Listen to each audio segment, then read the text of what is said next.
Hey, it's Foreclosure Girl Boss, and welcome to my YouTube channel where I show investors how to level up in bodies foreclosures like a boss so that they can make money and not lose money. So, if you've been here before, welcome back. I wanted to take today to kind of pop in and give a little confession, follow up by a shameless plug. So, just kind of stay with me here, all right? So, true confession. I've been in this industry for 25 years, and I started listing and selling foreclosures a little over 20 years ago.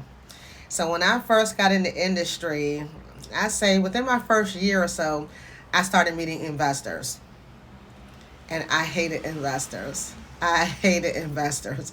And then when I became an REO listing agent, which those type of properties attract investors, I really hated investors. And I'm telling you, when I first started out, I met every kind of investor out there, from newbie investors that didn't really have any money, but they went to these different seminars, um, investors that um, needed to move money around. So, like, they had, maybe like a equity line of credit, or they were selling another property and they had to wait for that closing, and they had to move some money around, and sometimes they had to get extensions on the properties, extensions for closings, or they just had to cancel the contract because they just didn't have the money. So I'm telling you, I did not like investors at all. So it wasn't until I started working with more and more investors and realizing that every investor doesn't move that way. And as I started working with more seasoned investors, I started really liking to work with investors, because seasoned investors just bring a whole different vibe when they're buying these properties. They're a little bit more knowledgeable, and they understand the process. For the most part, they're not having to move money around. They know how to do their numbers. A lot of them have software and systems where they run their own comps, because this is just what they do.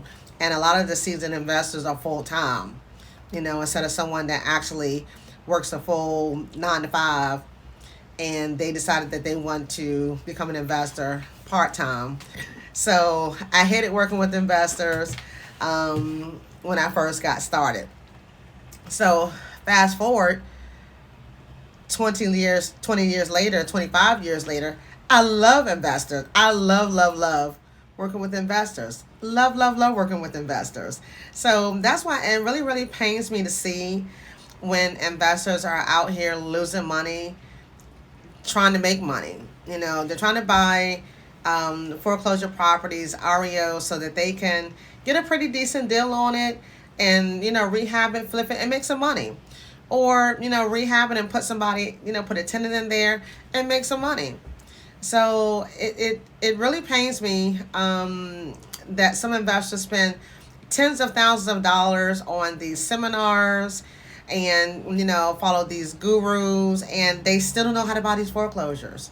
They still don't know how to buy these foreclosures. I talked to a young guy. He spent over $40,000 at a seminar. Over $40,000 at a seminar. And I asked him, I said, "What on earth did you get for $40,000 at a seminar?" And he told me, he got books and tapes, and he actually went out to, they had like an on-site training. He did that training. I think he got some CDs and some other things. And yet he's talking to me about my foreclosure listing, and he's clueless. And spent tens of thousands of dollars on learning how to buy properties as an investor. So buying foreclosures, from what I see online, I don't really see too many people doing what I'm doing. I see, some people talk about REO properties, but I haven't seen too many REO listing agents really putting themselves out there and showing investors how to buy these type of properties. Maybe they are out there, I just haven't seen them. But We have to do a better job at educating investors on how to buy these type of foreclosures.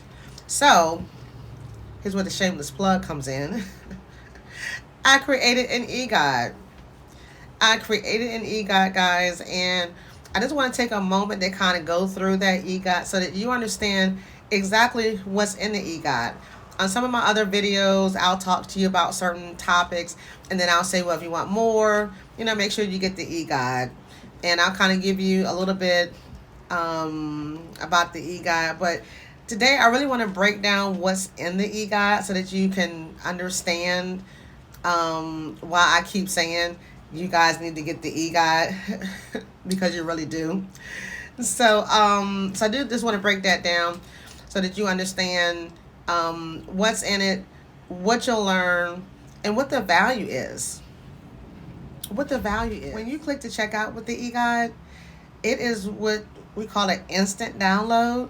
So as soon as you check out, you're going to be able to download it instantly. And I have an audio version uploaded, but if you don't want to hear me walk you through it, you can always turn the volume down and just read it. You can also print it out. There's cheat sheets in there that I want you to print out anyway, but you can print the whole guide out if you want to print the whole guide out, and maybe get your hole puncher and make a binder out of it.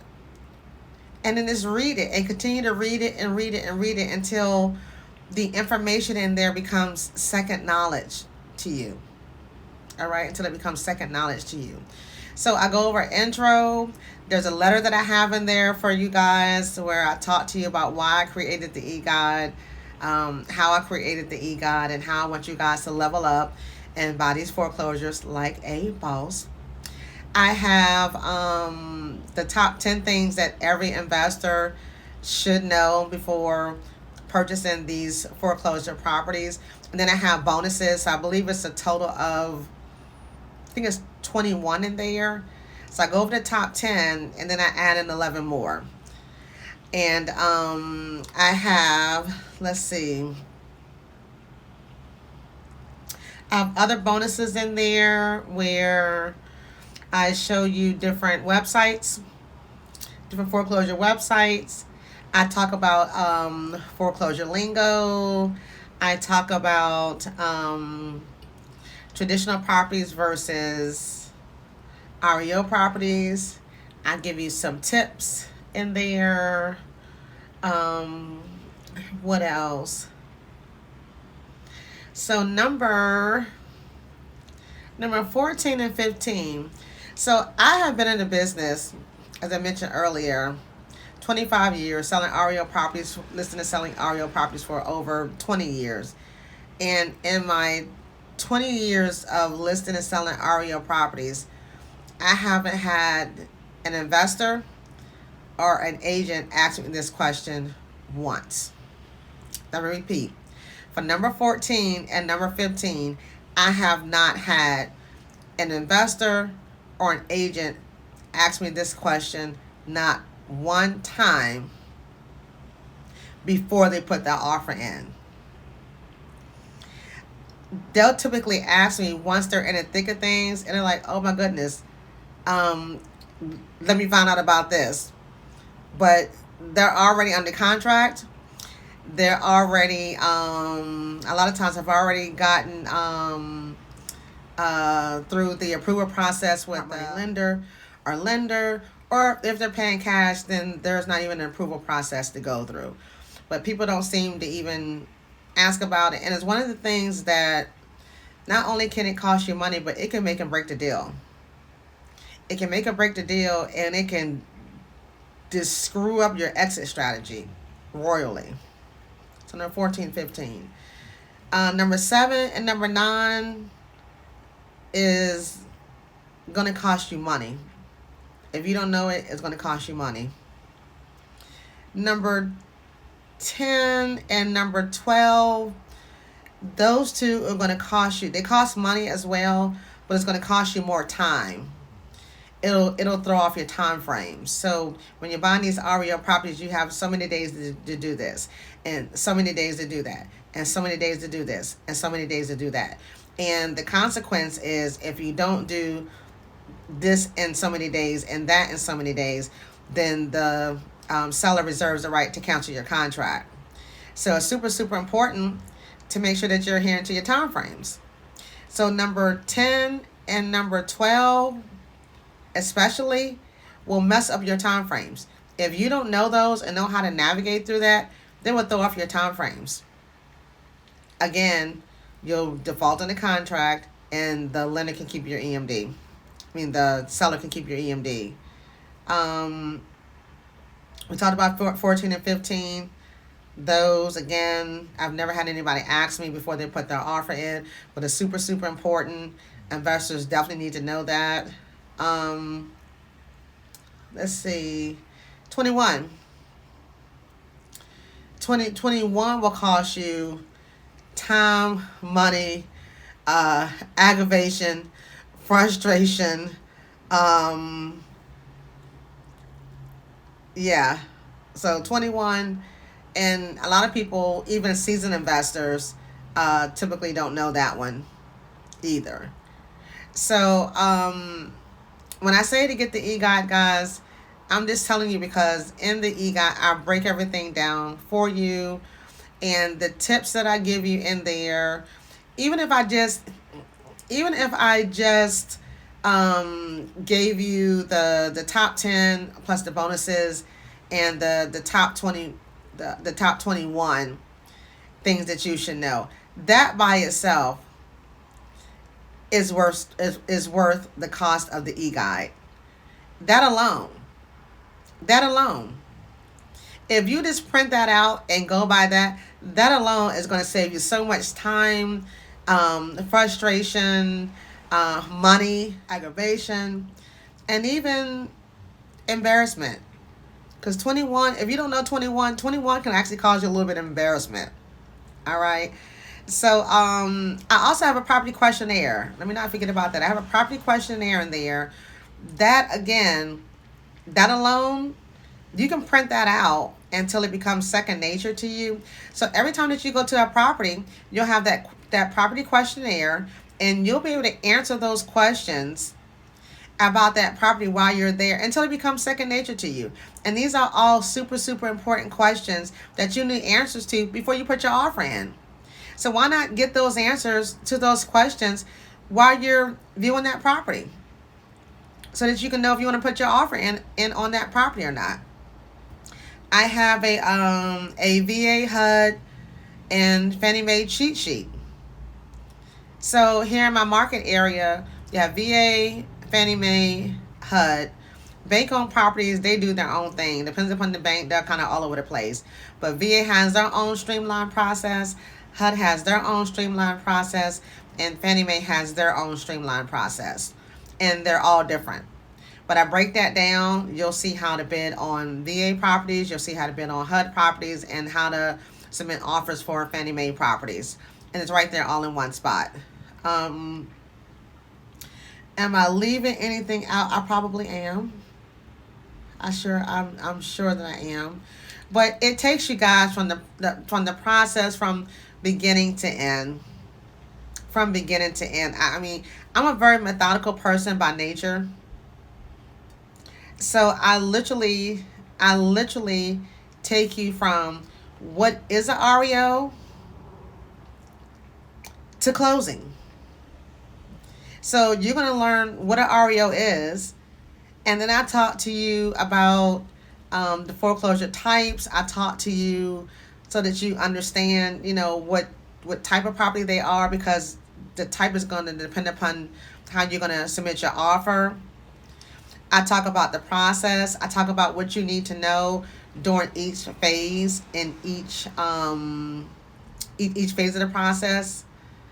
I talk to you about the difference between traditional and foreclosure properties. I mean, I break everything down. And then I get to the offer part.